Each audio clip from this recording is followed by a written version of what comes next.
L'entretien 2. Denis Michelis. L'entretien 2 est présenté et réalisé par Sophie Bénard, illustré par Caroline Dejoie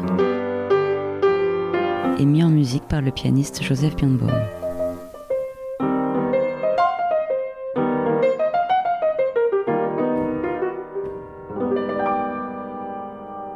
Bonjour et bienvenue dans l'entretien 2. Je suis Sophie Bénard et j'ai la chance de recevoir aujourd'hui Denis Michelis. Bonjour Denis. Bonjour. Tu as été rédacteur pour Arte et journaliste, et tu es maintenant romancier et traducteur. Encore une journée divine dont on va parler aujourd'hui est ton 4e roman. Et avant d'en venir à ce texte, je voudrais dire quelques mots des précédents. Tu as publié La chance que tu as chez Stock en 2014, puis Le bon fils chez Notabilia en 2016. Ce sont 2 romans qui explorent la violence du monde, de l'institution scolaire et de la famille. Et de mon côté, j'ai découvert ce que tu écris avec État d'ivresse, qui est paru en 2019 chez Notabilia. C'est un livre qui m'avait énormément plu, et c'est surtout un texte qui a une place particulière dans mes souvenirs, parce que c'est celui que j'avais choisi pour écrire ma première critique littéraire dans le monde des livres. État d'ivresse, c'est une sorte de soliloque, celui d'une mère de famille célibataire et alcoolique. Et par la narration à la première personne, par l'effort de s'ancrer dans une conscience troublée et souffrante, tu y dis ce que les discours psychologiques et psychiatriques sont condamnés à décrire, c'est-à-dire l'intelligence qui se trouble d'épuisement, la difficulté à discerner le rêve de la réalité, la destruction systématique de la pensée, etc. Je me souviens que dans l'article que j'ai consacré à État d'ivresse, je tentais de décrire la façon dont tu traitais ce personnage, sans pitié ni complaisance, en la faisant apparaître toujours digne, sans non plus la couvrir d'opprobre, mais en dénonçant plutôt le monde dans lequel elle vit et qui l'abîme. Et j'écrivais, toujours dans cet article, que ce traitement m'évoquait les films de Xavier Dolan, et ça t'a peut-être échappé à l'époque, parce qu'on ne se connaissait pas, et que donc tu connaissais pas non plus mon très grand amour pour Dolan, mais c'est, je crois, le plus beau compliment que j'ai jamais adressé à un auteur. Bah merci en plus. Mais en plus, Dolan a eu le livre. Voilà. C'est vrai. On lui a donné, donc Ah ouais. j'attends chaque jour un coup de fil de Xavier. Non mais c'est vrai que ça lui irait bien. Exactement, Ah, ça lui il y irait avait bien. un vrai lien. Ouais. Alors on va en venir à encore une journée divine, mais je fais encore quelques compliments d'abord. Ce qui m'intéresse particulièrement chez toi, c'est que tu es un vrai écrivain. Ce que je veux dire par là, c'est que tes livres travaillent réellement la langue et les formes littéraires. Ils sont pas seulement ça, mais ils sont entre autres des tentatives formelles. Et cette audace formelle ne donne pas du tout à tes textes des allures d'exercice de style pompeux ou intellectualisant. Au contraire, ces textes, ils sont accrochés aux sensations, ils n'ont pas peur de la légèreté ni de l'humour, parfois un peu grinçant. Bref, j'admire beaucoup cette plume qui est la tienne, et je me suis dit que j'allais profiter de la parution d'Encore une journée divine pour te faire parler d'elle. Je vais enfin me poser ma première question. Je voulais commencer par suivre le conseil de ton personnage dans Encore une journée divine. Je le cite, « Ne faisons pas trop de littérature, allons droit au but ». Je voudrais donc, avant de te faire parler de littérature, que tu m'éclaires sur les conditions de vie et de travail d'un écrivain. Je le disais tout à l'heure, tes textes sont pour moi ceux d'un vrai écrivain, et pas seulement ceux de quelqu'un qui publie parce qu'il occupe déjà une place dans le champ médiatique, par exemple, ou parce qu'il fait un récit fort d'une expérience personnelle, d'un voyage, d'un traumatisme, ou que sais-je encore. Et je voulais donc savoir à quoi ressemble la vie d'un vrai écrivain, parce que je crois qu'il y a beaucoup de choses que les gens ignorent. Donc je commence par t'interroger sur des considérations très prosaïques. Ton personnage dit, je le cite encore, « Je gagnais très bien ma vie, si ce n'est pas un signe de réussite, alors je veux bien me pendre. » Et toi, est-ce que tu gagnes bien ta vie ? Comment gagne un écrivain et comment s'organise la vie économique, sociale d'un écrivain ? Alors l'écrivain, à plus de 90% ne vit pas de sa plume. Enfin ça c'est les chiffres officiels. C'est-à-dire que plus de 90% des écrivains ont un métier. On ne peut pas gagner notre vie parce qu'on touche 10% sur un livre. Voilà. Alors pour rentrer vraiment dans les détails prosaïques, mais c'est important, comme tu le disais, pour le lecteur, c'est-à-dire sur un livre, Encore une journée divine, je vais toucher 1,60 €. Donc il faut que j'en vende beaucoup déjà pour pouvoir en vivre. Donc l'écrivain que je suis et que nous sommes presque tous passe la plupart de son temps à chercher des activités annexes. Et alors ça peut être journaliste, il y a beaucoup d'écrivains qui sont journalistes, il y a beaucoup d'écrivains qui sont profs. Moi j'ai été journaliste comme tu le disais, j'ai arrêté pour tout un tas de raisons, notamment parce que j'étais journaliste télé et que à l'époque, quand j'ai arrêté en 2012-2013, on arrivait dans une période où les réseaux sociaux commençaient à prendre beaucoup d'importance. Hein, les jeunes ne savent pas de quoi je parle, mais pour nous, moi déjà, j'ai travaillé à partir des années 2000 en tant que journaliste, donc je travaillais avec de l'analogique, je sais que ça ne parle plus à personne. Ensuite, on est passé au numérique, donc on n'avait plus de bande. Et ensuite, il y a eu les réseaux sociaux. Donc, il y a eu énormément de bouleversements en très, très peu de temps. Il y a eu une accélération et je me sentais plus du tout à ma place. Et d'ailleurs, les réseaux sociaux, j'en parle un peu dans Encore une journée divine, mais c'est quelque chose auquel j'ai un regard évidemment très, très critique parce qu'ils ont, selon moi, aussi participé à un certain appauvrissement de la pensée. Et à l'époque, en fait, pour être tout à fait honnête, je me disais, il faut que je trouve une activité beaucoup plus créatrice et dans laquelle je puisse penser. Voilà. Et comme j'avais pas fait énormément d'études, j'ai fait un peu de lettres, j'ai pas fait de philo, j'aurais voulu être psy, je pense, secrètement. Donc j'ai commencé à me dire, mais qu'est-ce que tu pourrais faire pour un peu exercer ton esprit critique ? Et étonnamment, je me suis mis à écrire des romans. Et donc, voilà, j'ai changé de métier. Et je me suis très vite rendu compte qu'on ne gagnait pas sa vie en étant écrivain. Donc moi, ma décision a été de ne pas retourner dans la presse, de ne pas enseigner, c'est-à-dire de ne pas passer un CAPES, etc., mais de faire des ateliers d'écriture. Donc je me suis reconverti, ce terme est terrible, mais il est très juste, dans l'animation. Alors je ne trouve pas de meilleur terme, parce qu'animation, c'est toujours un peu Club Med, hein, d'ateliers d'écriture, et j'ai trouvé un équilibre d'abord financier, donc c'est-à-dire que maintenant je peux vivre de mes ateliers, donc je peux écrire en toute quiétude. Et puis surtout, les ateliers d'écriture m'ont permis d'explorer le roman sous toutes ses formes. Donc ça m'a beaucoup aidé dans ma propre écriture. Et j'ai pu comme ça un peu rattraper toute la théorie que j'avais jamais apprise sur le roman, sur la construction d'une histoire, sur tout ce qui est dramaturgie, parce que je suis très influencée par le théâtre, peut-être qu'on en parlera. Et donc j'ai eu beaucoup de chance, je me suis donné aussi les moyens. J'ai beaucoup travaillé pour en arriver là, mais voilà, je peux maintenant vivre de ça, mais pas de l'écriture malheureusement, et je pense que il faut vraiment je pense que les auditeurs doivent être conscients que l'artiste est en danger, et plus que jamais après cette pandémie, parce qu'on a été vraiment, les écrivains, les auteurs, on le voit aussi avec les scénaristes, ont été vraiment les derniers à être aidés. Or, qu'on lise des romans ou qu'on regarde une série sur Netflix, pour ne pas citer, il y a des auteurs derrière, des auteurs qui inventent des histoires. Donc il faut absolument... En fait, il faut trouver un système de rémunération et de répartition plus juste. Je suis assez pessimiste, je dois l'avouer. Mais de temps en temps, j'ai un regain d'optimisme quand je me lève le matin. Mais je crois que c'est compliqué pour les écrivains en France, même s'il y a eu évidemment des avancées. Par exemple, il y a quelques années, quand on était invité à un festival ou à une table ronde, on n'était pas rémunéré. Maintenant, on l'est. Les ateliers d'écriture se sont énormément développés aussi dans des lycées, dans des collèges. Donc, de plus en plus...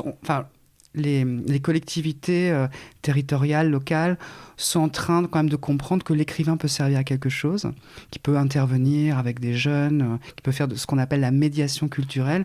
Mais en fait, on a un savoir, nous, écrivains. On peut écouter les autres, on peut les aider, on peut les faire écrire, on peut un peu sortir, notamment les jeunes, de leur quotidien. Donc ça, c'est quand même une avancée. Donc tout n'est pas sombre, mais c'est vrai qu'au niveau de la rémunération des auteurs, on peut tourner le problème dans tous les sens. On peut évidemment, c'est l'argument qu'on nous appose très souvent en disant oui, mais le livre est un risque, donc si vous ne vendez pas de livres, comment voulez-vous être rémunéré ? Ce à quoi je réponds toujours, oui, mais en général, dans une maison d'édition, la plupart sont salariés. Donc tout le monde vit du livre, sauf l'auteur. Donc il y a quand même un déséquilibre. Et ma deuxième question, elle est moins prosaïque, mais tout aussi intrusive. Est-ce que tu pourrais me décrire ton processus d'écriture ? Comment te vient le sujet d'un texte ? Est-ce que la forme que tu lui donnes est pensée en amont ? Comment est-ce que tu organises ton travail ? En quoi il consiste ? Est-ce qu'il comprend des recherches, etc. Alors c'est une question passionnante, mais on a un peu de temps, donc je vais pouvoir développer ma pensée, mais c'est toujours la question la plus angoissante, parce que En tout cas pour un auteur. Parce qu'en fait, c'est un processus très, très complexe et un peu parfois fastidieux à décrire. Donc, je vais faire mon possible pour être le moins fastidieux. Alors, par exemple, pour Encore une journée divine, je peux donner un exemple concret, par exemple, Bien pour sûr, ce ouais, livre. avec plaisir. Il y a d'abord toute une phase de recherche, de forme pendant des mois et des mois. J'étais partie, au départ, pour écrire un texte sur un gourou d'une secte qui amènerait comme ça ses ouailles et qui, par un discours totalement fascisant, les amènerait à la violence envers eux-mêmes ou envers les autres. Au départ, c'était le phénomène de secte et d'embrigadement qui m'intéressait. Donc j'ai commencé à faire des recherches sur les sectes et j'ai commencé à lire tout un tas de documentation. Et bien sûr, j'étais pas assez au point. En fait, j'aurais pu peut-être interroger des survivants, parce qu'en fait, on survit quand on sort d'une secte. Mais pour une raison qui m'échappe, je ne l'ai pas fait. Mais en parcourant quelques articles, je me suis rendu compte qu'il y avait aussi des psys qui, comme ça, amenaient comme ça des patients vers des sectes et qui avaient parfois des théories un peu à la limite quand même de la thérapie. Donc l'idée a commencé à poindre dans ma tête d'avoir un personnage psy, mais j'avais pas, puisque tu parlais de forme, j'hésitais un peu, je me disais, est-ce que je vais encore écrire un livre sur un patient qui va chez un psy et petit à petit le patient est embrigadé dans une idée de violence à l'égard de lui-même, à l'égard des autres. Est-ce que je mets un psy en scène ? Finalement, j'ai mis un psy en scène qui lui-même parle à un psy. Donc là, j'étais déjà assez content de moi. Et ensuite, parallèlement, il y a toujours plein de choses qui m'intéressent au niveau de la forme ou au niveau des thèmes. J'ai envie d'écrire un polar. Donc je commence à écrire un polar et puis au bout de 30 pages, je me rends compte que c'est pas pour moi. Ensuite, j'ai envie d'écrire du théâtre. Donc parallèlement, j'écris des monologues pour une pièce de théâtre qui n'a jamais vu le jour, mais je les ai quand même écrits. Ces monologues ont été en répétition. J'ai vu des comédiens les incarner. Donc, l'idée quand même de travailler pour la scène, pareil, commence à faire son bout de chemin. Parallèlement, j'ai envie d'écrire un livre sur une fratrie ou sur la famille. J'ai envie d'écrire un livre sur un accident de bateau. Donc, il y a plein de choses comme ça qu'à la fin, je parviens à réunir dans le livre. C'est-à-dire que c'est comme ça plusieurs désirs qui sont totalement à l'opposé au départ. Il y a des désirs à la fois d'histoire, de thématique, c'est-à-dire parler de la violence, parler d'une société qui dérive petit à petit vers le fascisme, parler d'une société qui est totalement, embrigadée dans la thérapie. Tout le monde a des psys aujourd'hui. Enfin, il suffit de regarder autour de soi et de demander. Tout le monde voit des psys. Donc il y a comme ça, il y a des thématiques dont j'ai envie de parler, et puis formellement, il y a des formes que j'ai envie d'explorer. Donc ça peut être des formes de théâtre comme le monologue. Donc là, dans ce texte, c'est un monologue adressé. Donc le personnage s'adresse à un autre personnage qui est hors champ, puisque dans État d'ivresse, c'était un monologue intérieur, qui est un monologue classique en littérature. Ensuite, il y a l'idée de la forme du polar, c'est-à-dire j'ai envie quand même qu'il y ait une intrigue policière, en tout cas qu'il y ait une disparition. J'essaie de m'arranger pour pas qu'il y ait vraiment d'enquête, parce que j'ai pas du tout envie d'écrire un roman policier classique à énigme, ça ne m'intéresse pas. Donc voilà, petit à petit, tous ces désirs a priori contraires et contradictoires finissent par se réunir. C'est au moment où en fait la forme et le fond s'unissent. C'est le moment miraculeux du livre où j'essaye de mélanger à la fois une intrigue policière, un monologue théâtral, et d'avoir un personnage qui me semble suffisamment intéressant pour porter cette idée. Mais ça m'a pris 1 an. J'ai écrit d'autres choses parallèlement. Et une fois que la forme et le fond s'épousent, je commence le livre. Et là, ça va très vite. Là, c'est quelques mois et le livre est fini. Puisqu'il y a, en tout cas, je l'espère, Pour le lecteur, l'idée c'est de ne pas lâcher le livre, mais au sens vraiment technique, au sens du page turner, alors le plus anglo-saxon possible, c'est-à-dire j'ai quand même envie qu'il y ait quelque chose de très... qui est une appétence en fait pour l'intrigue, et en même temps je veux faire de la littérature. Je veux pas juste faire un livre qu'on oublie et qu'on lit sur la plage. On se dit « Ah, l'intrigue m'a plu, je me souviens absolument plus de quoi ça parle. » Donc voilà, à un moment, j'essaie de faire de la littérature avec une structure quand même très séduisante. L'idée, c'est de séduire le lecteur et qu'il ne lâche pas le livre. Et il faut que je me mette dans le même état d'esprit pour l'écrire. C'est-à-dire, je dois l'écrire assez vite. Je dois moi-même ne pas m'ennuyer en l'écrivant, et il doit y avoir cette espèce de... Il y a quelque chose de très... j'aime bien ce terme de très véloce, en fait. Dans ce que j'écris, il y a une rapidité, et il faut que cette rapidité, je la ressente pour que le lecteur, ensuite, puisse lui-même l'intégrer, en fait, à sa lecture. Donc j'écris très vite, mais je mets beaucoup de temps à imaginer, à fantasmer le livre.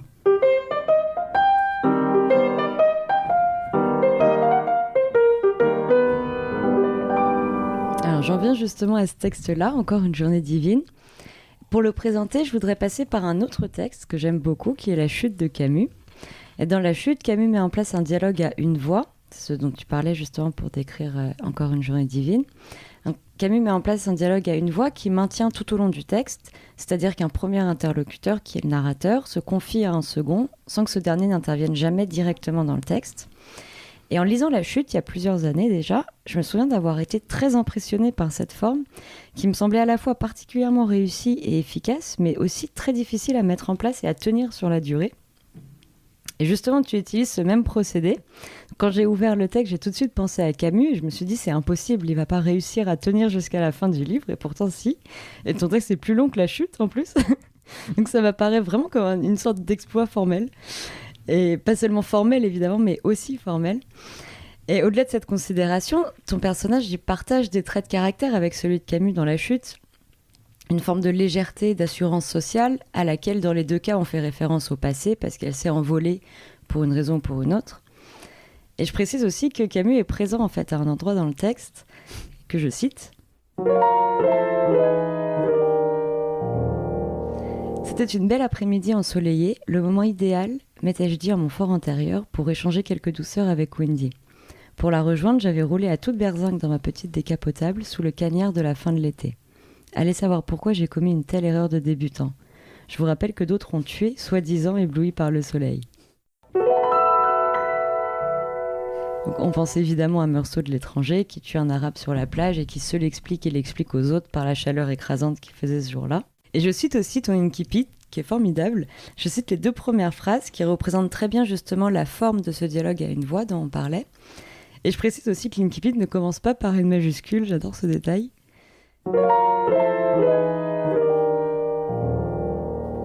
Et pour répondre à votre question, sachez docteur que je me porte comme un charme. Avec un temps pareil, le contraire eût été surprenant. Il n'est pas de mélancolie ni de tristesse quand le soleil brille, que les oiseaux chantent et que l'air vibre sous la chaleur. Est-ce que l'idée de cette forme, elle te vient de Camus ou d'un autre texte que je ne connais pas ? Et pourquoi est-ce que tu l'as choisi ? Est-ce que tu l'as vu comme un défi justement stylistique à relever, ou est-ce que c'est moi qui me fais une montagne de quelque chose qui n'est pas si difficile à tenir justement sur la durée ?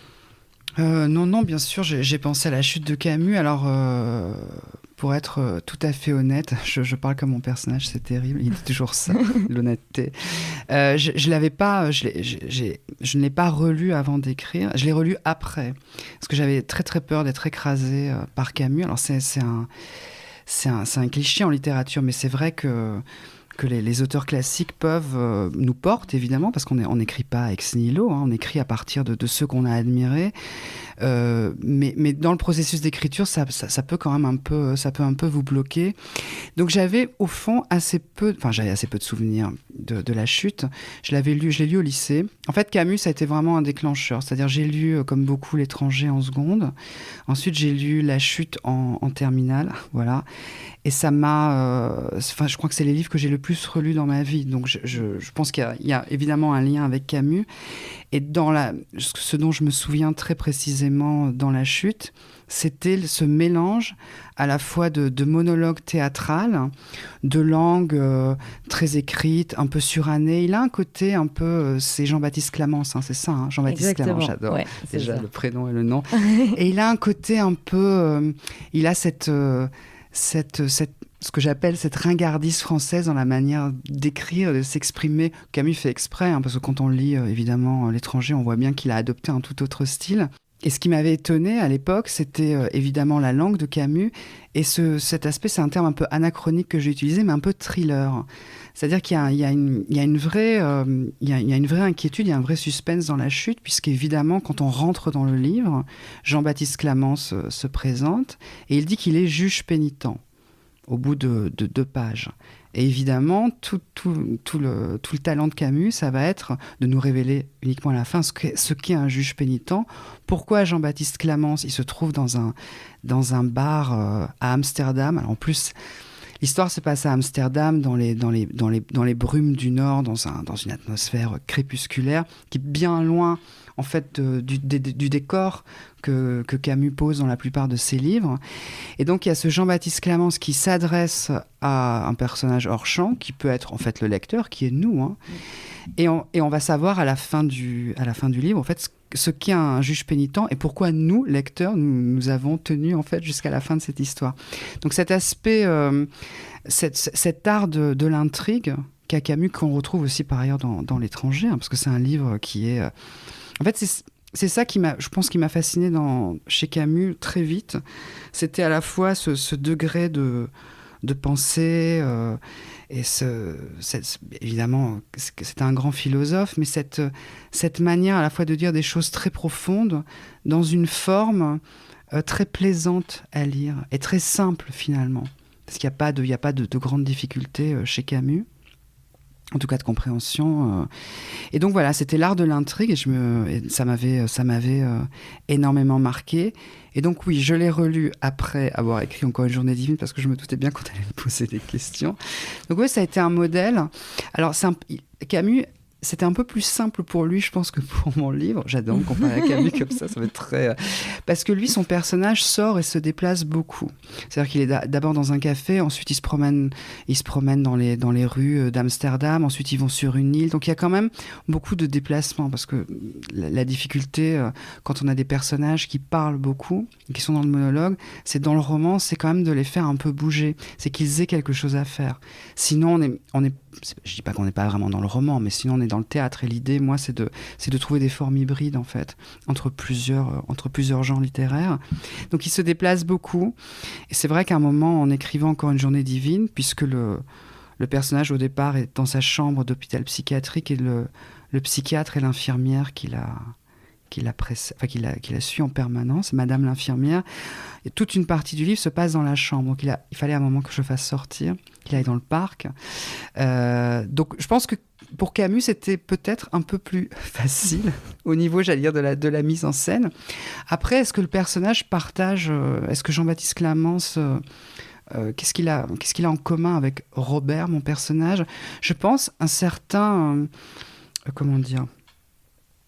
Ils ont en commun tous les deux la tentation, à mon avis, du fascisme, mais ce sont 2 personnages qui prennent une mauvaise décision. Ce qui m'a vraiment frappé en relisant La Chute, c'est que lui, Clamence se dit... en fait, La Chute, c'est une femme qui est tombée, qui s'est jetée d'un pont à Paris quand il était avocat à l'époque et qu'il n'a pas secouru. Donc il explique pendant tout le livre la culpabilité qui pèse sur ses épaules, et à la fin on découvre qu'au fond son seul plaisir dans la vie, c'est d'être à la fois de se sentir coupable et d'accuser les autres. C'est ça, juge pénitent, en fait. C'est que la seule manière qu'il a trouvée pour surmonter cette culpabilité, c'est au fond de condamner les autres. Ce qui n'est pas au départ la bonne solution. Normalement, c'est pas ce qu'on est censé faire. Et j'étais très surpris en lisant certains passages, la manière dont le personnage parle des femmes. Il y a cette scène où il dit si j'avais pu, à chaque fois que j'avais une histoire amoureuse, me débarrasser d'elle et les tuer, ça aurait été tellement plus simple. Il y a une très très grande violence chez ce personnage. On l'a vu beaucoup à l'époque comme un double de Camus en disant mais oui, mais il avait été mal compris, il s'est senti jugé, donc il a créé ce personnage. Mais je pense qu'il a créé un personnage qui glisse, d'ailleurs il utilise le mot ressentiment à un moment, qui glisse vers ce ressentiment et vers cette haine de l'autre et qui n'est plus que il ne devient plus qu'un manipulateur à la fin. Il jouit en fait d'accuser les autres et en plus de leur soutirer toute leur culpabilité. C'est très violent comme bouquin, mais c'est, comme tu disais, c'est écrit d'une manière très légère et un peu, j'allais dire, faussement superficielle. Et je pense qu'ils ont ça en commun, parce que Robert, c'est pareil, il a un moment, c'est un psy qui a un moment d'épuisement où il se rend compte que écouter ses patients ne suffit plus, qu'il n'arrive pas à les soigner. Et au lieu de se poser les bonnes questions, il bascule de l'autre côté. Il va s'imaginer qu'au fond, ne pas écouter les autres et donner des réponses très très simple à des problèmes complexes, ce qui quand même pour un psy c'est le contraire même du psy. Enfin, si les psys aujourd'hui ne prennent plus le temps d'écouter nos souffrances, la société va vers le chaos. Donc lui aussi prend la mauvaise décision. Donc les personnages sont très proches, et puis là il y a la manière évidemment d'écrire de Camus qui m'a évidemment influencé, parce qu'il y a chez le personnage de Robert une langue un peu surannée, il y a une manière un peu à l'ancienne de parler. Et en plus, évidemment, pendant tout le livre, il n'a de cesse d'expliquer que plus de littérature, plus de poésie, il faut écrire de manière efficace, simple, un peu comme le font les réseaux sociaux. Et lui, il a une langue qui est tout le contraire. En fait, il n'est que le contraire de ce qu'il prétend. Et il y a un peu ça dans La Chute. Donc de ce point de vue, c'est un livre qui m'a énormément marqué. Et justement, ce mélange à la fois de monologue théâtral, de folie et d'intrigue extrêmement bien construite, parce que tu me parlais de la forme. Moi, je suis pas formaliste au sens, c'est jamais la forme qui précède. Je connais beaucoup d'auteurs qui commencent par une envie formelle qui serait, par exemple, je sais pas, d'écrire, par exemple, à la troisième personne, ou d'écrire, je sais pas, au tu, de créer un chapitre avec une femme qui s'exprime, un autre chapitre avec un personnage masculin, mais qui partent, s'ils n'ont pas une forme suffisamment stimulante intellectuellement, qui n'arrivent pas à rentrer dans leur histoire. Moi, la forme, j'ai besoin des deux, en fait. J'ai besoin du fond et de la forme. Je pense quand même que le roman, même si évidemment c'est la manière dont on raconte l'histoire qui prime, c'est évidemment avant tout la langue et le style, mais je pense qu'on ne peut pas faire l'économie, surtout aujourd'hui, je le dis de manière un peu prosaïque, puisqu'on en revient à ça, d'une bonne histoire. Voilà, il faut aussi une histoire, il faut des personnages. Ça a l'air comme ça dingue de dire ça aujourd'hui. On parlait au début de cet entretien de l'inquiétude que j'avais face à la condition des auteurs et des écrivains. Mais je pense quand même, il y a une autre inquiétude à avoir, c'est est-ce qu'on va encore nous lire dans 10-20 ans ? Parce qu'on est quand même à l'ère de la série télé. Il y en a qui sont extrêmement bien faites. Moi, je suis le premier à les regarder. Et je pense que le roman doit offrir autre chose. Et il ne peut pas être que formaliste, il ne peut pas non plus s'adresser qu'à une poignée de lecteurs intellectuels qui ne rechercheraient qu'une forme sans l'ombre d'une histoire, sans l'ombre d'un... Enfin, c'est bon, le nouveau roman, on sait, ça voilà, c'est très intéressant, mais on ne va pas y retourner. Donc les deux sont importants, à mon avis. C'est intéressant que tu parles justement pour le personnage de Camus, de fascisme, parce qu'en fait, c'est pas ce à quoi j'aurais pensé en premier pour le décrire. Mais en fait, quand tu le dis, je repense à... Et effectivement, c'est quelque chose qu'il a en commun avec ton personnage à toi. Et je repense en fait à des moments du texte, alors que je cite de mémoire du coup, mais où il dit par exemple à un moment « J'étais fait pour avoir un corps », ce qui est une considération très bizarre, très antinaturelle et très... Et aussi, il y a un moment où il dit à son interlocuteur « Comprenez-moi bien » ou « Entendez-moi bien, je vivais impunément ». Et en fait, effectivement, on a des espèces d'illustrations fascistes dissimulées, mais qui sont très présentes en fait dans le texte, qui hantent un peu le texte sans se dévoiler directement. Et effectivement, c'est tout à fait en commun avec ton personnage qui en fait joue le même jeu, sans le savoir, mais joue le même jeu d'une idéologie en fait. Mais je pense que c'est vraiment dans ce passage que je citais sur les femmes et sur son rapport aux femmes. C'est surtout ça qui m'a frappée. Et d'ailleurs, ça frappe souvent quand on entend certains dirigeants politiques ou certains grands scientifiques, la manière où à un moment ils dérapent par rapport aux femmes. On voit très très vite où ils se situent. En fait, c'est malheureusement un indice très fort. Et moi, ça m'a marqué. Après, c'est toujours pareil. J'ai envie de dire, les grands livres sont ceux qu'on peut interpréter jusqu'à la fin de nos jours. On y trouve toujours quelque chose. C'est pour ça que Camus est un grand auteur, ou Kafka par exemple, on peut relire La Métamorphose pour la énième fois. On y voit toujours quelque chose d'autre. J'ai pas beaucoup lu de critiques ou d'appareils critiques autour de la chute de Camus, justement, je voulais me préserver. Mais en tout cas, de ce dont je me souviens dans les cours que j'avais à l'époque au lycée, j'avais encore un vieux profil d'ailleurs, que j'ai parcouru vite fait.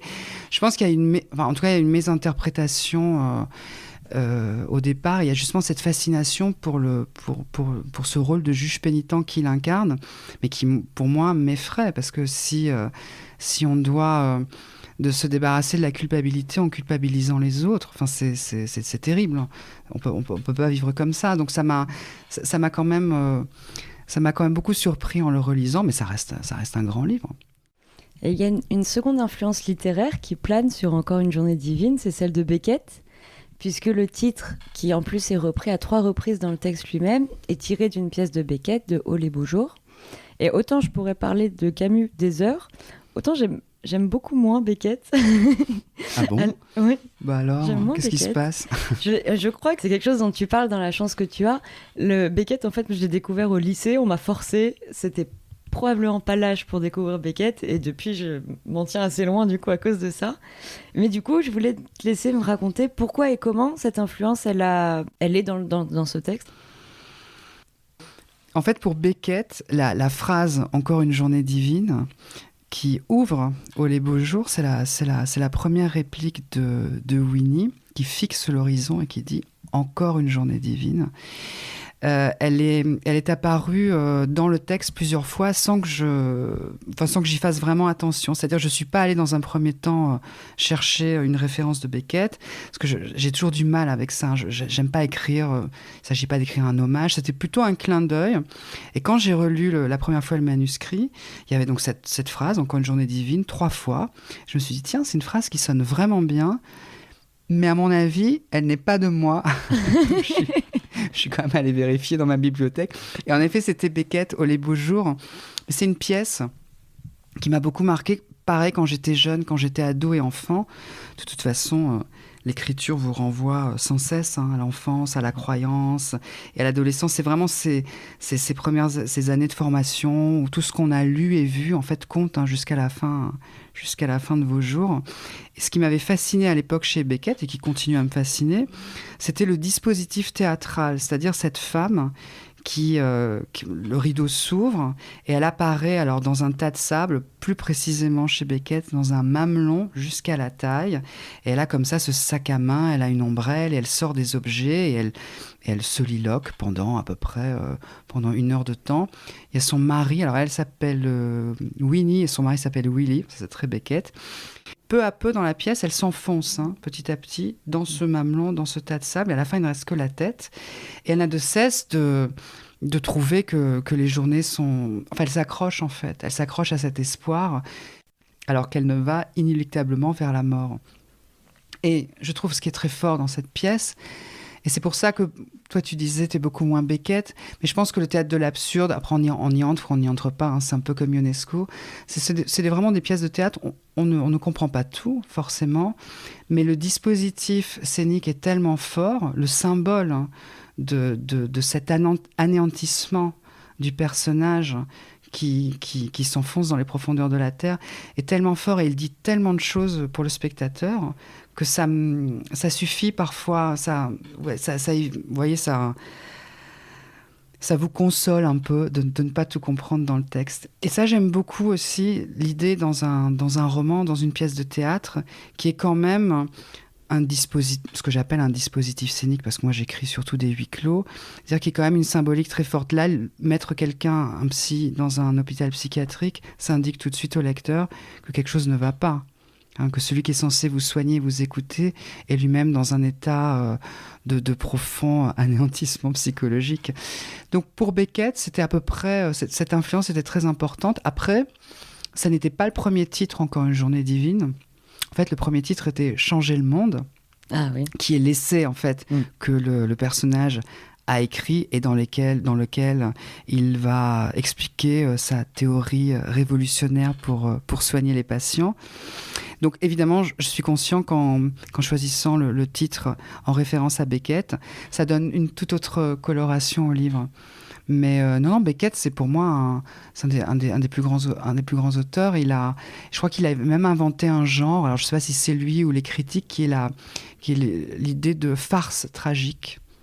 Je trouve très bien la farce tragique, ça correspond assez bien à mon univers. Mais je l'ai relu pareil, alors j'ai relu Oh les beaux jours, et alors, là aussi il y a quelque chose qui m'a vraiment frappée. Je pense que c'est pour ça que j'aime autant Beckett, autant le lire, parce que je l'avoue, j'aime beaucoup lire le théâtre. Je sais, ça a l'air incroyable, mais je trouve qu'une pièce est bonne quand on la lit d'abord. Et alors, ce qui est fascinant dans cette pièce, c'est que Beckett écrivait ses didascalies lui-même, donc il mettait toutes les indications scéniques, et il y a presque plus de didascalies que de textes, que de répliques. Donc on est presque quand même à la croisée entre le théâtre et le roman. C'est-à-dire, si on prend un peu le temps et la peine, alors c'est un peu fastidieux, parce que c'est beaucoup de parenthèses, beaucoup d'italiques, à lire les déplacements des personnages et leurs gestuels, ce qu'ils font pendant qu'ils parlent, la manière dont ils se retournent, dont ils regardent le ciel, l'horizon. Il y a un côté très romanesque, en fait, dans le texte, qui, moi, me plaisait beaucoup. J'adore l'idée de l'auteur de théâtre qui indique au metteur en scène tous les déplacements qui, évidemment, ne seront absolument pas respectés en général, puisque le texte de théâtre est quand même plutôt détruit après par le metteur en scène. Mais voilà, pour l'influence de Beckett, c'est un auteur qui a compté, que j'ai vu En attendant Godot, Les beaux jours, Fin de partie, tellement de fois, dans tellement de mises en scène différentes. Et c'est pour moi, c'est un auteur qui a énormément compté, même si je ne m'inscris pas évidemment dans ce théâtre de l'absurde d'après-guerre, où on ne croyait plus en rien, où on ne croyait plus au langage. Même si dans mon livre, Encore une journée divine, il y a aussi, je ne sais pas, une réflexion sur le langage, mais il y a aussi une perte de confiance dans le langage. En tout cas, il y a plutôt une manipulation du langage, surtout chez un psy. Donc, les textes sont proches aussi de cette manière-là. Oui, puis c'est comme deux parties du miroir, en fait, où là, Beckett, c'est un écrivain de théâtre qui écrit quelque chose qui tend vers le roman, et toi, t'écris un roman qui tend vers le théâtre, en fait. Ouais, mais ça c'est... En fait, c'est un problème français, je pense, vraiment. C'est-à-dire que c'est très compliqué quand on est auteur jeune, enfin, je dis jeune auteur dans le sens, quand on n'a pas une œuvre immense derrière soi. On ne peut pas écrire pour le théâtre, personne ne vous attend. Donc la seule manière un peu de contourner cette difficulté, c'est d'écrire des romans qui pourraient être adaptés au théâtre. Et puis comme le roman a cette grande supériorité sur tous les arts, c'est un genre mange-tout, c'est-à-dire il absorbe en fait la poésie, le théâtre, le scénario, on peut tout faire dans le roman. Donc c'est un peu cet unique espace de liberté dans lequel je me dis, bon, t'as voulu écrire pour le théâtre, t'as toujours voulu faire ça, donc tu vas écrire un très long monologue adressé, mais que tu vas quand même romancer un peu, c'est-à-dire que j'utilise les techniques du roman, par exemple... pour décrire le personnage et pour ce qu'on appelle pour le caractériser, j'explique au lecteur d'où il vient, sa famille, etc. Donc je fais énormément de retours en arrière. Donc j'utilise quand même les techniques du roman qu'on n'utilise pas forcément en théâtre.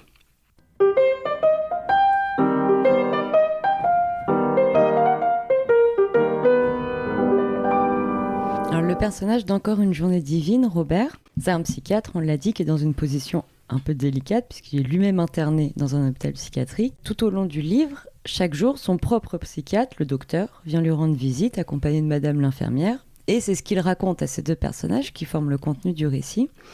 Et il fait le récit, c'est ce qu'on disait justement au début, d'une vie très réussie dans laquelle il gagne bien sa vie, il enchaîne les patients, les livres, puisqu'il écrit de nombreux essais sur sa pratique. Et tout s'est écroulé.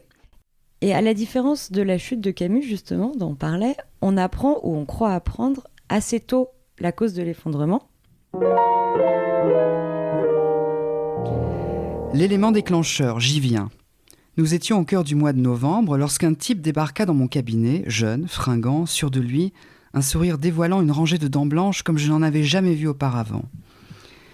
En voyant sa silhouette se découper dans l'embrasure de ma porte, je dus lutter pour ne pas écarquiller les yeux d'étonnement. Il est rare que des gens beaux viennent consulter. Pour cause, il n'existe objectivement aucune raison valable. La beauté est un redoutable aimant qui attire à la fois le désir, le respect, la fascination, la richesse, la puissance, et si vous vous y prenez correctement, la célébrité. Être beau, c'est être dispensé de problèmes, point à la ligne. Si je me trouve beau, je ne vois pas le rapport. Que venait-il donc chercher notre bel homme chez un thérapeute comme moi, ou chez n'importe quel thérapeute d'ailleurs? Et surtout, comment avait-il réussi à prendre rendez-vous, vu que je ne prenais plus de nouveaux patients depuis belle lurette? Il y avait une telle perfection dans les courbes de son visage, dans l'assurance de son sourire.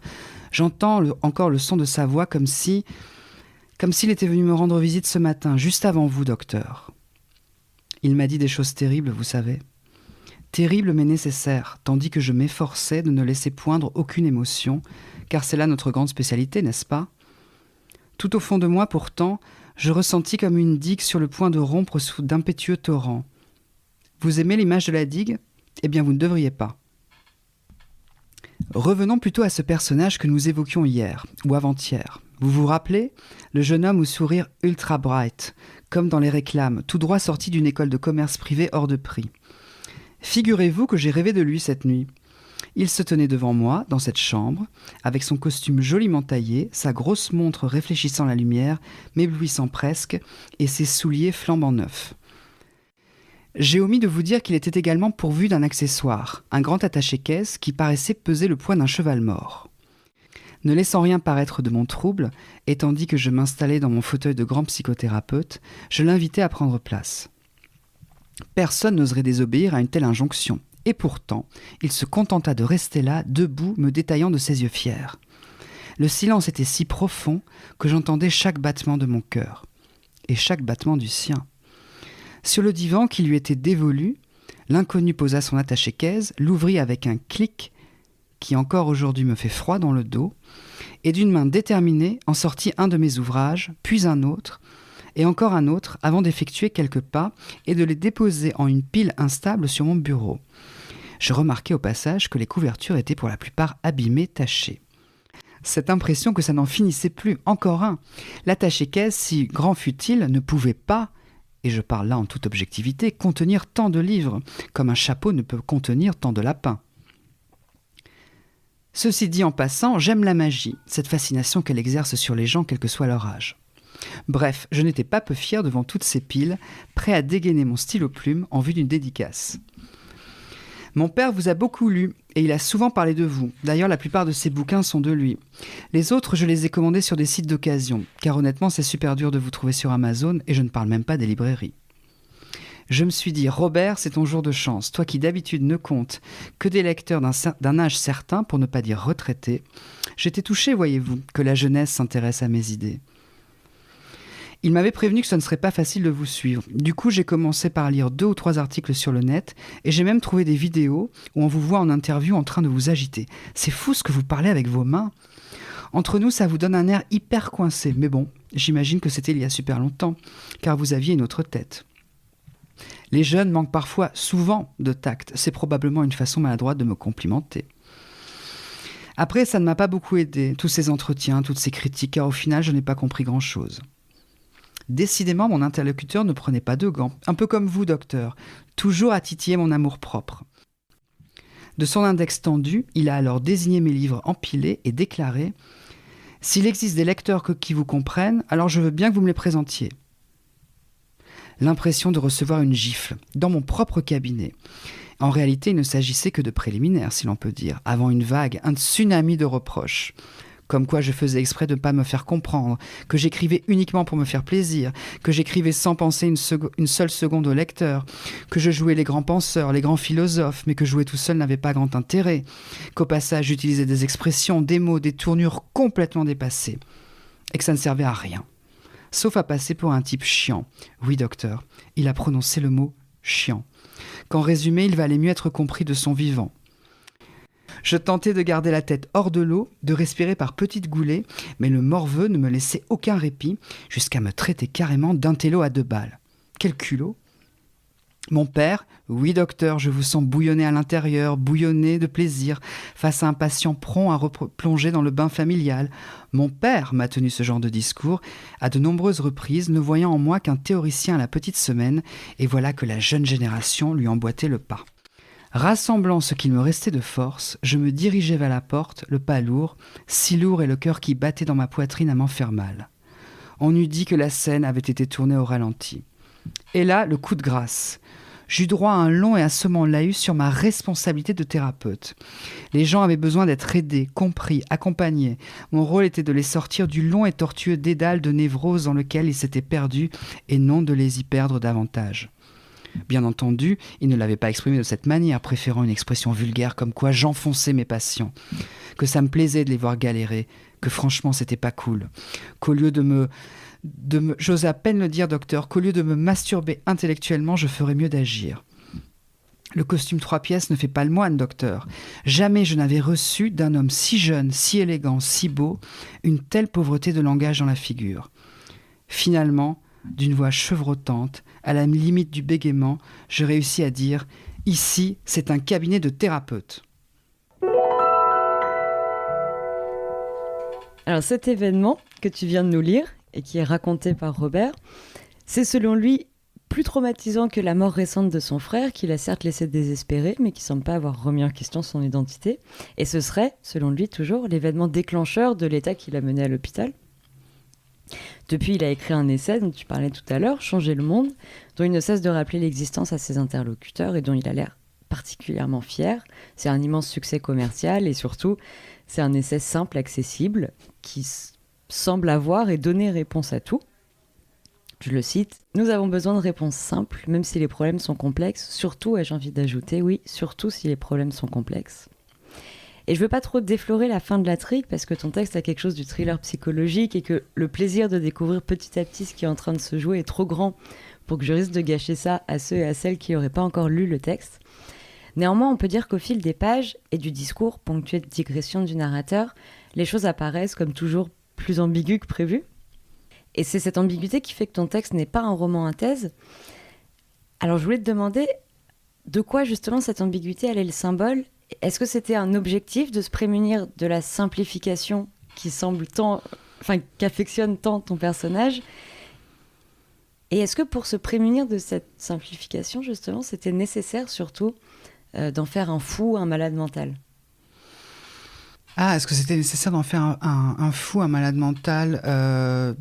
J'ai un peu grossi le trait. De toute façon, la fiction est une exagération de la réalité. On peut pas, si on aime la fiction, moi je fais de la fiction, j'écris pas d'autofiction, donc l'idée c'est quand même de plonger le lecteur dans un monde parallèle et de justement prendre le recul par rapport à la réalité qui, moi personnellement, c'est vraiment, tout le monde dit ça, qui moi me dépasse pour ma génération parce que j'ai 41 ans, j'ai l'impression d'avoir connu 10 révolutions numériques,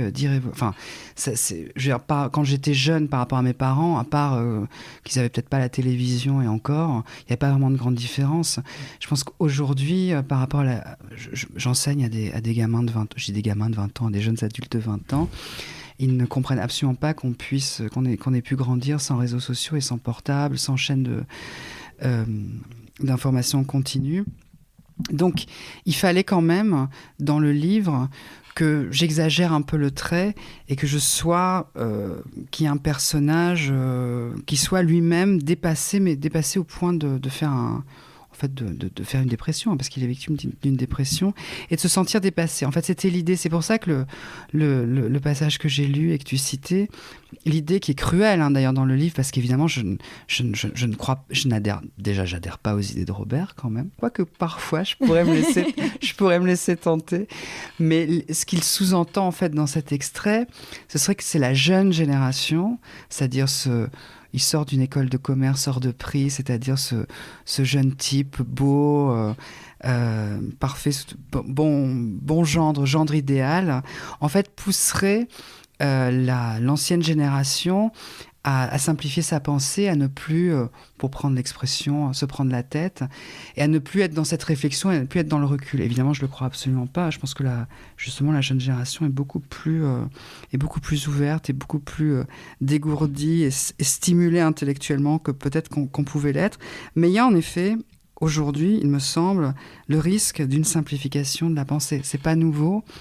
Mais les réseaux sociaux ont accéléré ça. Et il y a aussi chez les auteurs, c'est pour ça que c'est aussi un livre sur l'écrivain, il y a aussi chez les auteurs cette injonction à être compréhensible par le plus grand nombre, à cette injonction à pouvoir, dès les premières pages, entraîner le lecteur dans une intrigue, c'est-à-dire il faudrait qu'en fait les 30 premières pages, tout soit déjà dit, tout soit déjà posé. Il y a l'injonction à pitcher, déjà le terme m'insupporte, et pourtant Dieu sait que j'aime le scénario, j'aime la dramaturgie, j'aime le cinéma, donc j'ai aucun problème avec le fait de devoir résumer des intrigues, mais la littérature c'est pas pareil, on peut pas résumer, enfin, on parlait tout à l'heure de La Chute ou de Beckett, ce sont des livres qui sont impossibles à résumer, donc ils sont beaucoup plus complexes et beaucoup plus ambigus qu'ils n'y paraissent. C'est un peu l'image de la poupée gigogne. Il y a toujours un texte dans le texte, derrière le texte, derrière le texte, derrière le texte, et jusqu'à l'infini en fait. Donc c'est cette injonction-là à la simplification qui, moi, m'inquiétait beaucoup. Et comme tu disais, je ne voulais pas faire un roman à thèse. Et comme je ne pars pas d'une idée pour écrire, l'idée en fait, la situation de départ qui est le psy... Alors, il n'est pas psychiatre, c'est pas ce qu'il est. J'ai fait un peu attention. Ouais. Non, j'ai fait attention parce que j'ai longtemps travaillé, d'ailleurs je m'en moque beaucoup dans le livre précédent, État d'ivresse, j'ai longtemps travaillé dans un magazine de développement personnel et de psychologie, enfin qui était quand même, alors c'était pas Psychologie Magazine, que j'adore, mais je faisais vraiment de la vulgarisation psy un peu à dessous. Et donc je me suis arrangée dans le livre parce que justement son père à un moment lui reproche, il lui dit t'as pas fait d'études de médecine, pour que ça soit un thérapeute qui n'est pas vraiment qui peut se contenter de mettre une plaque sur la porte et qui peut ensuite accueillir des patients. Je me sentais pas d'attaque de critiquer la psychiatrie. Je pense qu'elle est évidemment critiquable et l'état de la psychiatrie en France aujourd'hui, mais c'était pas le but. Donc l'idée c'était d'avoir une sorte de, pas de fou, mais de quelqu'un qui est en dépression, qui est dans une phase où il essaie de se raccrocher à sa pensée, il essaie de se raccrocher à la mauvaise décision qu'il a prise, en fait. Et c'est souvent ça. Alors, je connais un peu plus la dépression que la folie. Bon, c'est une forme de folie. Et dans l'établissement où il est dans un hôpital psychiatrique que j'ai baptisé Sainte-Marthe, mais qui ressemble étrangement à des établissements psychiatriques où je suis déjà allée, pour rendre visite, évidemment, à des gens, pas moi. Ce serait trop beau. L'écrivain fou lui-même enfermé. Mais il y a, dans ces établissements, les gens ne sont pas... il y a des gens qui sont simplement dépressifs, qui sont en burn-out, c'est un terme très à la mode, mais qui sont en tas d'épuisement psychique. Il y a des personnes qui souffrent de désordres alimentaires, de tout un tas de choses. Donc, c'est aussi ça que je raconte dans le livre. C'est aussi le quotidien d'un institut psychiatrique, avec les gens qui dorment à deux dans des chambres, qui ont des colocataires. Il en parle très souvent, Robert, de ces fameux compagnons de chambrée, dont les journées sont rythmées par la venue du psychiatre, par la venue de l'infirmière, par le désir de sortir, d'aller faire un tour dans le jardin. Est-ce qu'ils ont le droit de sortir ou pas? Est-ce qu'à un moment, on va les autoriser à peut-être sortir en journée, à aller manger avec un proche? Enfin, tout ça, je m'étais quand même beaucoup documenté. Donc, je dirais pas qu'il est fou, mais je dirais qu'il est dans une situation où il a et je ne suis pas psy, donc c'est toujours marrant de parler comme si j'étais psy, mais il est dans une situation de décompression où c'est quelqu'un qui a basculé vers le ressentiment. C'est-à-dire la paranoïa et la jalousie, l'envie qu'on peut tous ressentir aujourd'hui face à un monde violent dans lequel on n'a pas l'impression d'être écouté. Certains d'entre nous basculent dans le ressentiment et ensuite dans la parano et parfois, et malheureusement, vers le fascisme, en fait, vers la violence qu'on exerce à l'égard des autres et envers soi-même. Donc il est encore dans une phase où il n'a pas complètement perdu la raison, me semble-t-il. Mais ce qui est intéressant dans ce livre, enfin ce qui est intéressant quand on est romancier, c'est que je fais semblant de m'y connaître en psychiatrie, en thérapie, alors que je n'y connais absolument rien. Mais je donne l'illusion. Et j'ai déjà des lecteurs qui m'ont posé des questions, qui m'ont pas demandé des conseils, mais c'était un peu comme État d'ivresse où je mettais en scène une femme alcoolique. Après, il y avait des lecteurs qui venaient me voir et qui me demandaient des choses très concrètes, très précises sur l'alcoolisme, et j'étais absolument incapable de répondre. Mais ça veut quand même dire que j'ai plus ou moins réussi le travail d'écrivain, c'est-à-dire à suggérer un monde et un personnage suffisamment vraisemblable, parce que la fiction, c'est la vraisemblance, c'est pas le réalisme, c'est autre chose. Hein. C'est un autre monde, encore une fois, où en effet, on a l'impression que c'est une espèce de type qui délire comme ça sur un livre qu'il aurait écrit, il serait millionnaire, et il a trouvé cette formule révolutionnaire pour soigner ses patients. Depuis qu'il l'applique, tous les patients sont guéris. On se rend compte, évidemment, sans trop divulguer, qu'enfin, ce qu'il propose, c'est quand même, en général, soit le suicide, soit de se débarrasser des autres. J'en ris, mais il y a un côté comique quand même dans le livre. C'est pas un personnage qui, pour moi, me semble totalement fou. C'est plutôt, je dirais, quelqu'un qui, malheureusement, nous ressemble. C'est plutôt un livre sur la paresse intellectuelle.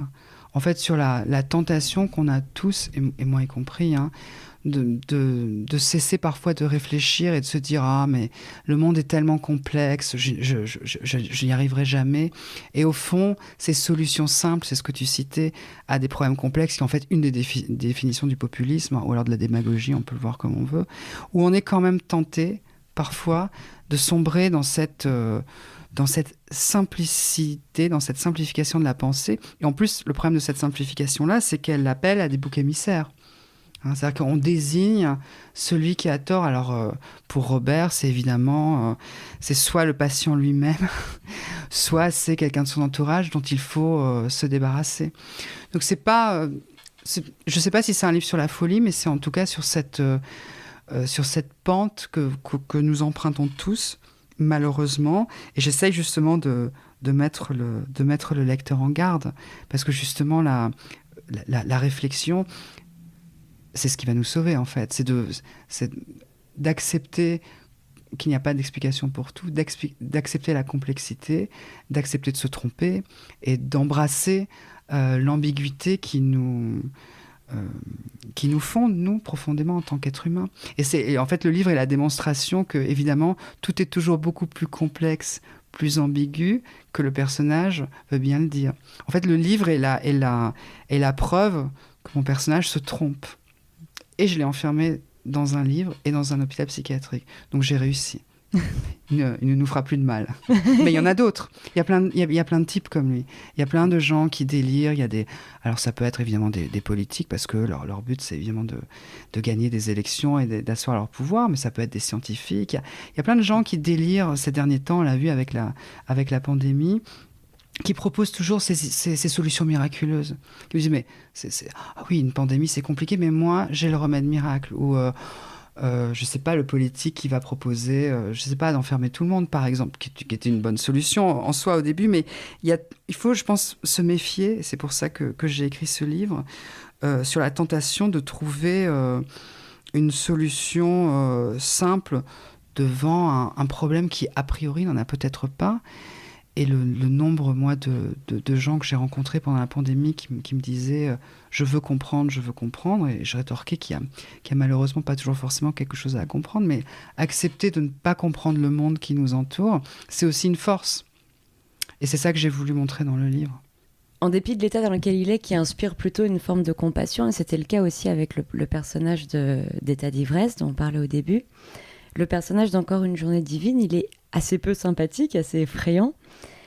Et je voulais savoir si la création de ce type de personnage, c'était un moyen d'aller contre quelque chose, littérairement parlant, de se défaire de l'autofiction, par exemple, ou est-ce que c'est tout simplement quelque chose de plus intéressant, qui te semble plus intéressant d'explorer des personnages dans lesquels tu montres et tu soulignes l'ambiguïté morale et comportementale, si on peut dire? Alors par rapport à l'autofiction, moi c'est un secret pour personne, hein. Je n'aime pas particulièrement l'autofiction. Elle m'intéresse, c'est pas un genre qui m'intéresse beaucoup, même si ça m'arrive de lire des textes bouleversants en autofiction.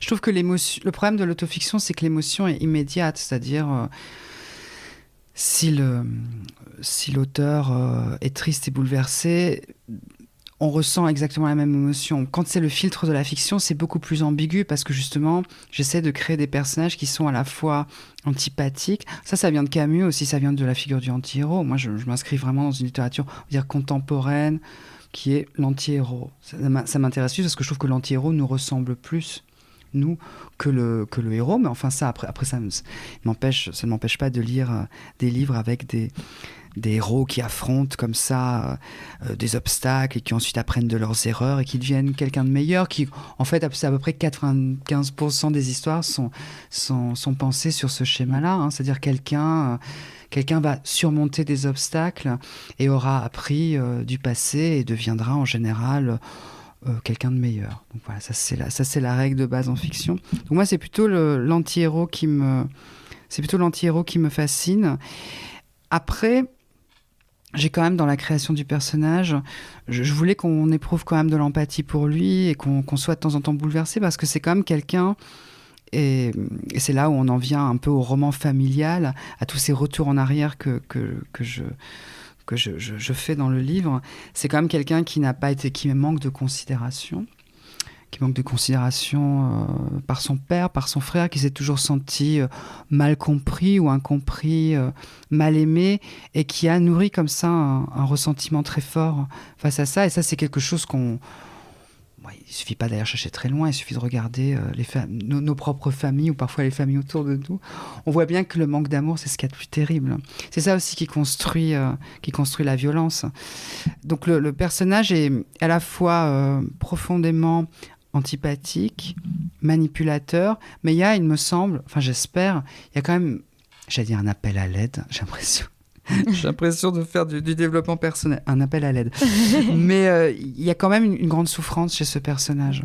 C'est ce que je disais tout à l'heure dans l'entretien, c'est l'anti-héros me fascine, et aussi le personnage qui prend la mauvaise décision, comme dans la tragédie en fait. On a de cesse de le mettre en garde, de lui dire ne fais pas ça, ne va pas dans cet endroit-là. Et il se trompe, et ensuite il s'enfonce dans son mensonge, dans son déni, et jusqu'à la fin il est parfois persuadé d'avoir bien agi, alors que non, il a mal agi.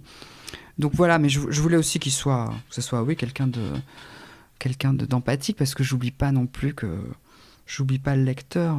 Il faut quand même créer un peu, je pense, d'empathie pour les personnages. Et il fallait un peu de douceur dans le livre.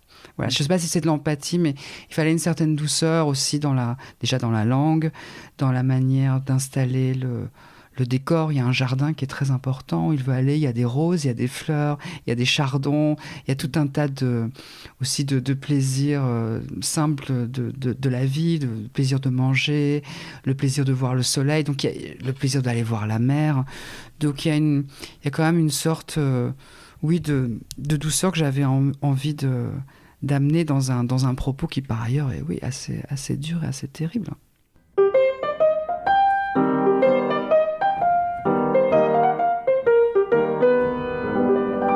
Tu en parlais justement avec la question de l'autofiction. Tu as co-signé en 2019 avec Aurélien Delceau et Sophie Divry une tribune dans Le Monde qui s'intitulait « Pour décrire notre époque monstrueuse, il faut des romans monstrueux ».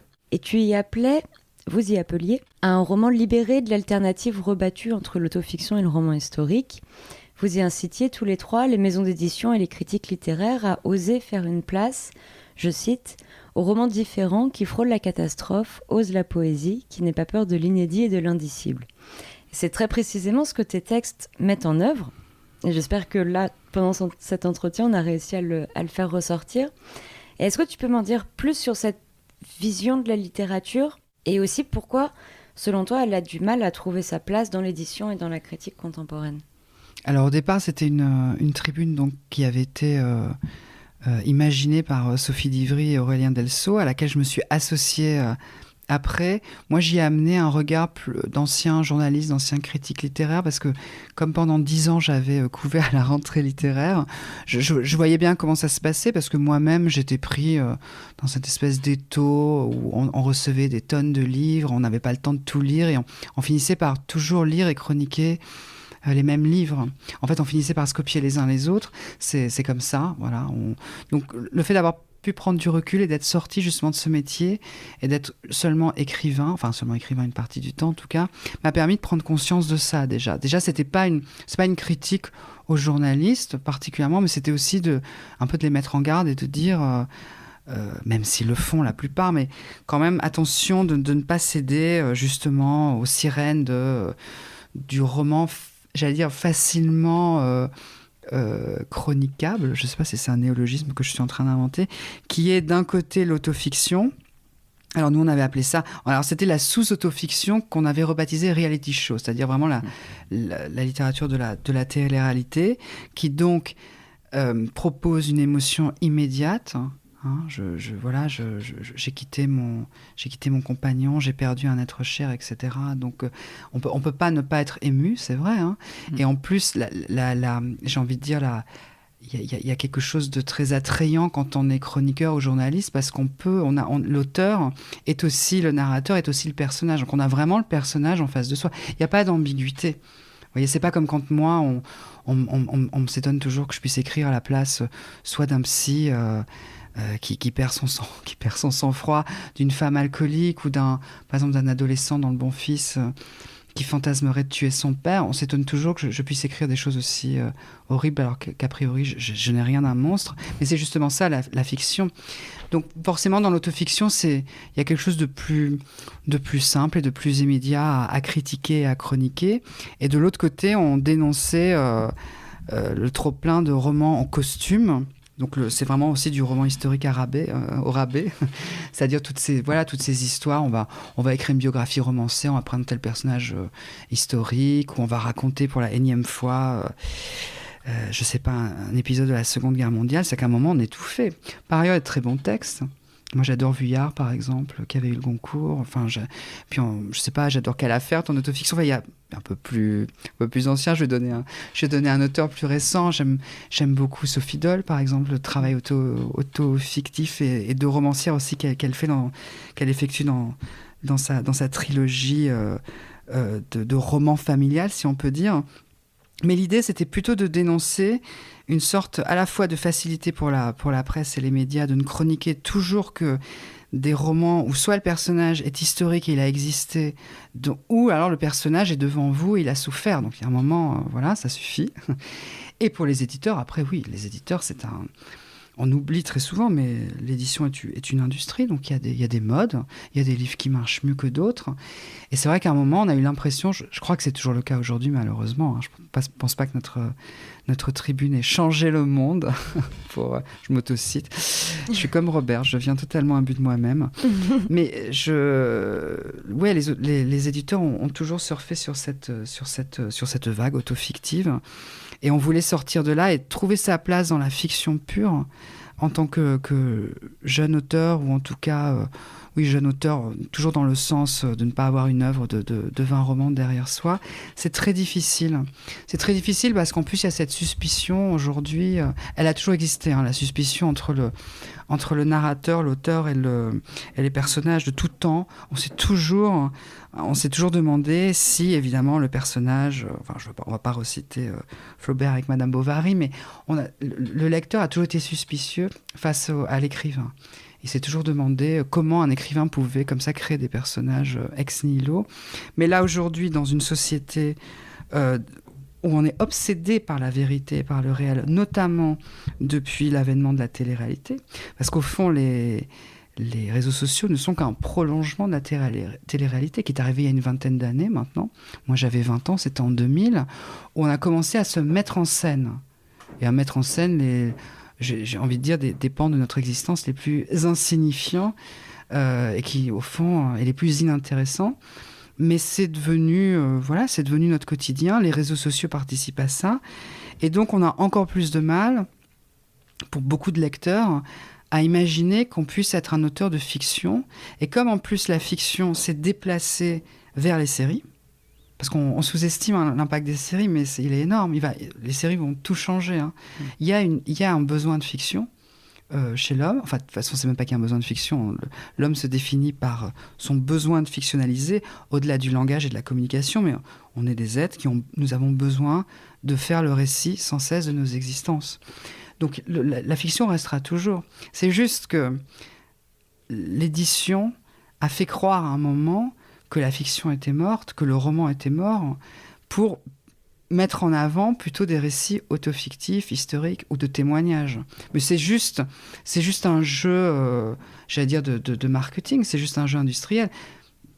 Le lecteur continue à demander de la fiction. Alors du coup, qu'est-ce qu'il fait ? Soit il se déplace vers les séries, ou alors il se déplace vers la littérature de genre. C'est pour ça qu'on en arrive...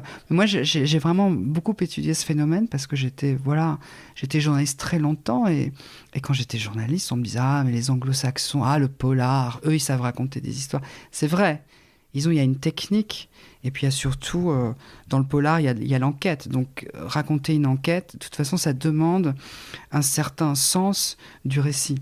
Beaucoup plus que si je raconte, je sais pas, ma vie ou ma rupture amoureuse, etc. Ça ne demande pas, a priori, un sens de l'intrigue ou une mécanique hyper importante. Mais donc voilà, le lecteur se déplace vers le polar et le genre, et il s'auto-persuade à un moment que dans la littérature dite blanche, c'est-à-dire dans laquelle moi je m'inscris, au fond, la fiction n'a pas vraiment sa place. Donc c'est ça qu'on dénonçait, c'était remettre la fiction au centre de la littérature française, parce qu'en plus il y a de très bons auteurs de fiction en France. Enfin, c'est pas comme si on n'avait que, pour ne pas la citer, Christine Angot d'un côté et les grands auteurs anglo-saxons capables d'écrire des romans avec une mécanique tellement incroyable qu'on ne lâcherait pas le livre. Enfin, il y a quand même, entre ces deux extrêmes, et puis il y a beaucoup de nouveaux écrivains et de jeunes écrivains d'ailleurs qui ont signé ensuite la Tribune et que j'encourage à lire, qui font un travail formidable, mais ils ont du mal, on a tous du mal, parce qu'en plus, comme la fiction se vend moins conséquemment, puisqu'on a plus de mal à exister au milieu de ce marasme de témoignages, autofiction, etc., vendre moins, et on en revient au prosaïsme du début et à la triste condition de l'écrivain, moins vous vendez, moins vous avez parfois de chances de refaire un livre après. Parce qu'on vous dit, mais oui, mais t'as pas assez vendu. Donc c'est à prendre très au sérieux. C'est pour ça que je parle beaucoup de fiction et de mécanique de la fiction, parce que c'est important de comprendre que notre avenir est en jeu. Et moi, j'ai envie de continuer à être romancier. J'adore les séries, mais j'ai pas envie d'être scénariste de série. Par exemple, ça ne m'intéresse pas de travailler dans un pool de scénaristes. Enfin, c'est passionnant, hein, par ailleurs. Mais ça m'intéresse pas de travailler dans un pool de scénaristes à 10 et de passer ma vie à imaginer des projets de séries. Donc j'ai envie de continuer à être romancier. Merci beaucoup. Ben, je t'en prie. C'était ma dernière question. Ah bah super. Ouais. Bon bah merci beaucoup. Merci. Ça a été ?